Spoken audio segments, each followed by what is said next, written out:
Welcome back to my channel. अस्सलाम वालेकुम friends, कैसे हैं आप सब? उम्मीद करती हूँ सब ठीक ठाक होंगे, खैर आफियत से होंगे। यहाँ पर मैंने सफ़ेद चना लिया है। चना चाट की रेसिपी आपके साथ शेयर करने जा रही हूँ। नए तरीके से आप चने को कैसे गला सकती हैं। चना अक्सर गलता नहीं है, तो इसको रात पर भिगो के अक्सर ख़वातीन रख देती हैं, तो वो सुबह को फिर उसको प्रेशर कुकर में डाल के पकाती हैं, तो फिर वो गल जाता है। तो आपने करना ये है कि 1 लीटर पानी लेना है और 1 पाव चने को आपने कैसे गलाना है मैं आपको तरीका बताती हूँ। सिर्फ 3 से 4 घंटों में आप इसको भिगो के रख देना है और उसके बाद इसको हल्का सा बॉईल करना है। 5 से 6 सीटियाँ आ जाए कुकर की। तो इसमें मैंने ऐड किया है 1/4 चम्मच बेकिंग सोडा। बेकिंग सोडा मैंने खुला ले लिया है। अगर आपके पास पैकिंग वाला नहीं है तो खुला भी ले सकते हैं। इसको अच्छे से मिक्स करके मैंने 3 से 4 घंटों के लिए रख दिया और उसके बाद बॉईल कर लिया प्रेशर कुकर में। 3 से 4 या 5 से 6 सीटियाँ आ लेने के बाद मैंने यहाँ पर इनको निकाला है। बहुत मज़े के बने हुए थे।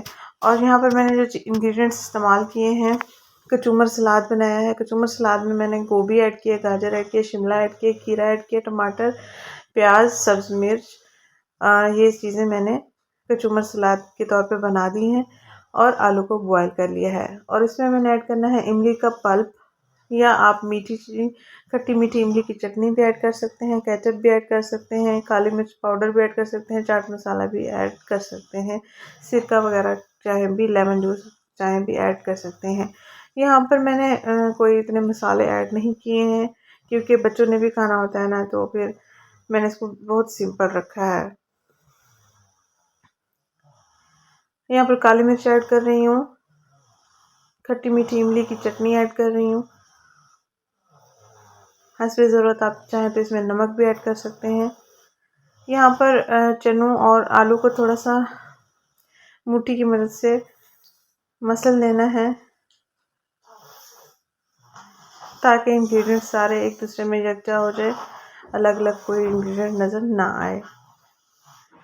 यहाँ पर अच्छे से मिक्स कर लेना है। यहाँ पर खट्टी मीठी इमली की चटनी मैंने ऐड की है। केचप मेरे पास अवेलेबल नहीं था तो मैं ऐड नहीं कर रही हूँ, लेकिन केचप की ज़रूरत भी नहीं पड़ी। सिंपल से जो भी आपके इंग्रेडिएंट्स घर में अवेलेबल हैं उनसे आप चना चाट तैयार कर सकते हैं और मज़े से खा सकते हैं। बच्चे भी शौक़ से खाते हैं। बिल्कुल सिंपल बना हुआ है, इसमें कोई मिर्च मसाले ऐड नहीं हुए हुए। अगर रेसिपी अच्छी लगी हो तो प्लीज़ लाइक कीजिएगा, चैनल को सब्सक्राइब कीजिएगा।